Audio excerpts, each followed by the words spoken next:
Hi everyone, Miss Debbie here with another Halloween story. Not too scary. This one's a lot of fun. This is called Scared Silly, a Halloween treat by James Howe. Um, he's one of my favorite authors. He wrote the Benicula series, and it's a Harold and Chester story. I think you're going to fall in love um, with this story. I did. And that's my aim, is to share my favorite stories with you. So, the story you are about to hear is told by a dog. But Harold is no ordinary dog. He has written other books about his family, the Monroes, and about his friends, Chester, a cat, Howie, a dachshund puppy, and Benicula, a most unusual rabbit. When Harold sent this story to me, I enclosed the following he enclosed the following note. Halloween is usually a lot of fun at our house. The Monroes really get into the spirit of things with homemade costumes and decorations and yummy treats. I could hardly wait. But this Halloween was different. Oh, the costumes and the jack o' lantern and the candy were the same, but something new was added, a real reason to be scared. I still get goosebumps, or are they ghost bumps, when I think about it. I hope my story won't keep you awake at night, but if it does, just remember even scary stories can have happy endings. I liked Harold's story, but it didn't scare me so much that I couldn't sleep. After all, it's only a story. Besides, I always sleep better with the lights on, don't you? Signed, the editor. All day long, the sky had been crawling with clouds as mean and restless as ghosts on the prowl.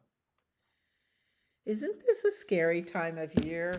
The trees are starting to look creepy, and the shadows and the clouds are looking creepy too. There's going to be a storm tonight, Chester predicted as Mrs. Monroe called us to dinner. And we'll be all alone in the house. Who knows what might happen? What do you mean? Howie asked. Howie was only a puppy, and I didn't want Chester scaring him. So I said, he means we might get sick to our stomachs if we eat too many treats. Howie looked at Chester. Chester looked at me. Something like that, kid, he said. Howie gulped. Chester's kind of like a cranky cat. Nice going, Chester, I muttered over my food dish. You just had to frighten him, didn't you? Well, it is Halloween, Harold. I've heard about Halloween, Howie stammered. That's when the goblins come out to play, and the witches, and the ghosts and the ghouls. Don't forget the skeletons, said Chester. They'd be hurt to the bone if you let them out. He's an instigator, that Chester. Howie darted from the room, his toenails clicking madly on the linoleum, while Chester chuckled. Very funny, I said. Oh, come on, Harold, don't be such a party pooper. Being scared is what Halloween is all about. I guess you're right, I said, remembering the harmless scares of Halloween's past. I looked around. It seemed like an ordinary enough Halloween. Mr. Monroe was busy carving a jack-o'-lantern. I love carving jack-o'-lanterns. Don't you love the smell of inside a pumpkin? Toby and Pete were fighting because they didn't want to have to go trick-or-treating together. You walk too slow, Pete told his younger brother. You run ahead and try to lose me, Toby said. Boys, said Mrs. Monroe, who was rushing to finish the costumes she and Mr. Monroe were wearing to a party that night.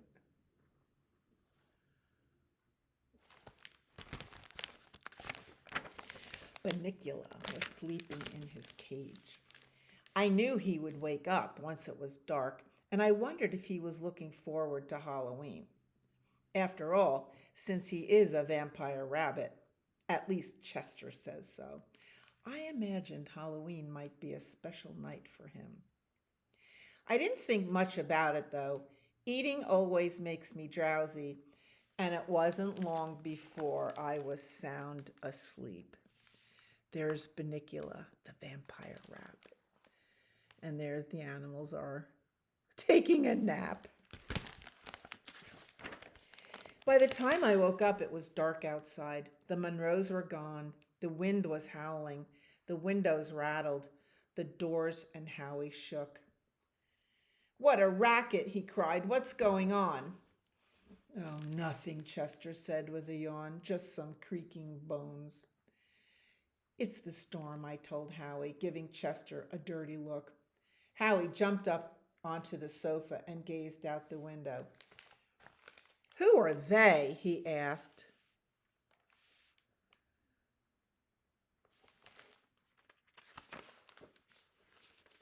And here's what he saw when he looked out the window. Look at the animals looking out the window.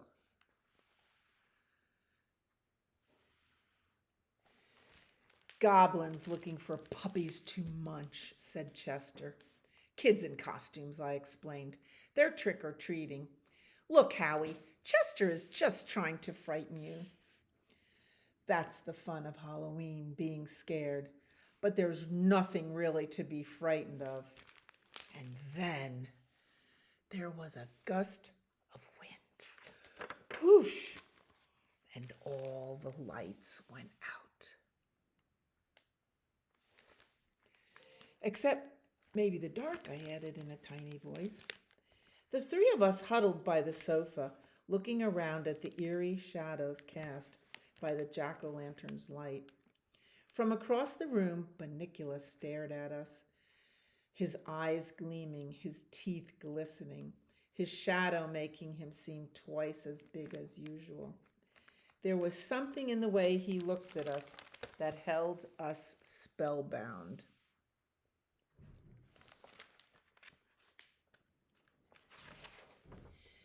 Tap, tap, tap. There came a knocking at the door. Howie was out of sight before I could say, "It's only a tree branch." "There's no tree near the front door," Chester pointed out. "True," I said. Tap, tap, tap. "Trick or treat?" I asked. Slowly, the doorknob began to turn. "Trick!" Chester yelped. We ran behind the big brown velvet armchair. Howie was cowering there already, panting rapidly. Who's at the door?" he asked. "The wind," I answered. The door flew open. "Uncle Harold," Howie said. "Yes?" "Does the wind wear a hat?" Look what's coming in the door. Ooh. There before us, not 10 feet away, stood a witch. "What a night," she said, her voice so rough it seemed full of gravel. She dropped a bag on the floor, rubbed her hands, and the door slammed shut.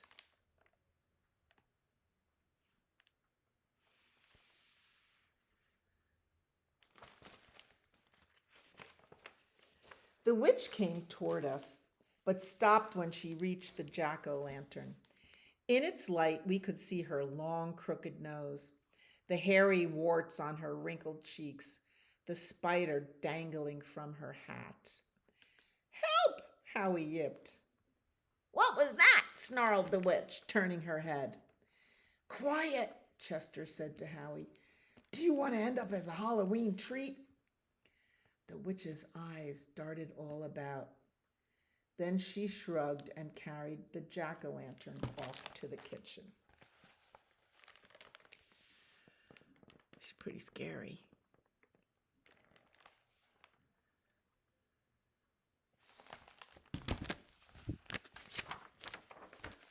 We didn't move. We hardly dared breathe. "What is she doing here?" Chester asked. Why would she pick our house? There's only one reason I can think of. I followed his eyes. Bunnicula? The vampire rabbit and the witch. They're in cahoots, don't you see? I thought we lived in Centerville, said Howie. Cahoots isn't a place, said Chester. It means they're cooking something up together. We heard the sound of pots and pans in the kitchen. Maybe it's fudge, I said hopefully. And maybe it's a witch's brew, said Chester. Follow me. We crept across the living room floor and nudged the kitchen door open with our noses. And what we saw made us gasp.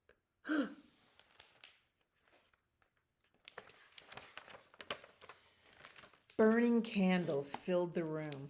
Something was bubbling in a huge pot on the stove. I was right, Chester said. She's concocting a witch's brew. In a voice that crackled and croaked, the witch sang a strange melody as she stirred the pot. Spells, Chester mumbled. Chants, Chester grumbled. Bubble, bubble, toil and trouble. All of a sudden, the witch stopped singing. She stopped stirring, lifted her nose in the air, and asked, Now where are those animals?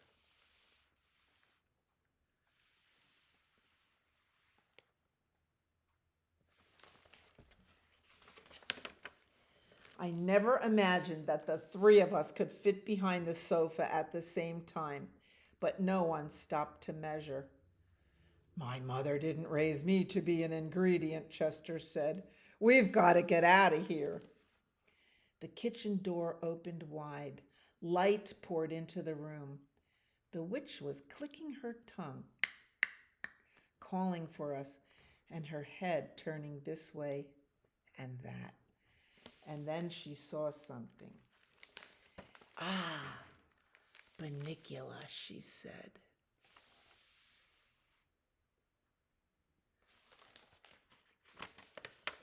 She lifted the rabbit out of his cage and disappeared with him into the kitchen. We've got to save him, said Howie. We've got to save us, Chester said. We might be next. The only way out is the pet door. We're just going to have to get past her. Don't worry, I told Howie. I'll save Bunnicula. Slowly, silently, we made our way toward the kitchen door. We pushed it open and made a run for it. Oh, my stars, cried the witch, throwing her hands and Bunnicula into the air.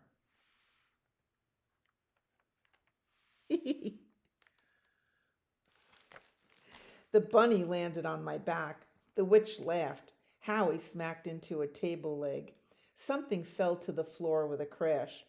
We almost made it, but just as we reached the back door, it opens, and suddenly, two horrible creatures blocked our way. As fast as we could, we dashed to the front door, and monsters even more horrible than the first stopped us in our tracks. We're trapped, Chester moaned, as the creatures gathered around us. Doomed, surrounded by hideous Monroes. The lights came on. Mom, the skeleton cried, what a surprise! Grandma, shouted the beast with three eyes, two of which I recognized as Toby's. You weren't supposed to come until tomorrow, said the mummy, who sounded a lot like Pete. I thought I'd arrive early and surprise you, the witch said. You know Halloween is my favorite holiday. Your costume is great, said Mr. Monroe. But what's wrong with your voice? Oh, I have an awful cold. And to think I traveled here in this storm. And then, just as I got to the house, the power went out. Well, I began to wonder if I wasn't a little crazy to have come at all. I brought Benicula into the kitchen to keep me company while I made some hot cider. And the next thing I know, cider, said Toby. Let's have some.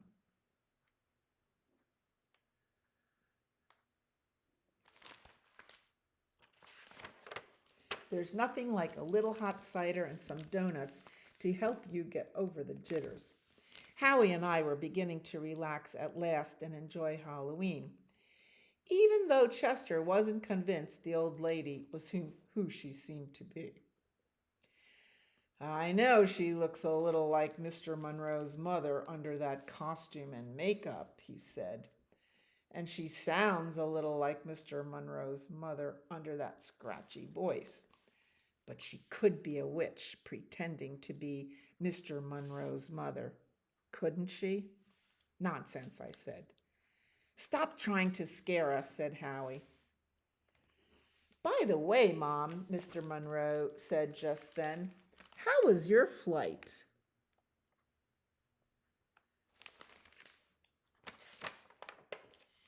A little bumpy, but still I say flying is the only way to travel. Here she is holding her broom. Flying, Howie gasped. I was right, Chester cried.